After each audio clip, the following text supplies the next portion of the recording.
வாழ்க்கையில எதுவுமே இல்லாட்டி தெம்போட நிக்கிறதுக்கு பேர் தான் தன்னம்பிக்கை. எல்லாமே இருந்துகிட்டு நிக்கிறதுக்கு பேரு தன்னம்பிக்கை கிடையாது. எதுவும் இல்லாட்டி நிக்கணும்.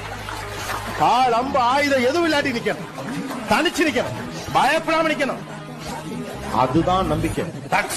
நான் இருக்கேன் எனக்கு தோணும். இவ்வளவு பேர் எனக்கு இருக்காங்க, அதெல்லாம் வேண்டியே வேண்டாம். நான் இருக்கேன். பரம்பரை சொத்து இல்லாம, பணக்கார அப்பா இல்லாம, விழுந்தா உதவுறதுக்கு சொந்தங்க இல்லாம, தனியா நின்று வாழ்க்கையில முன்னேறதுக்கு முயற்சி பண்ணிட்டு இருந்தீங்கன்னா உங்களை நீங்களே தட்டி கொடுத்துக்கங்க. நீங்களும் 1000ல் ஒருத்தர் தான். விரைவில் உங்கள் இலக்கை அடைய எனது மனமார்ந்த வாழ்த்துக்கள். ஆண்டவன் இருக்கான், நல்லவங்க வாழ்வாங்க, கொஞ்சம் நேரம் ஆகும், அவ்வளவுதான்.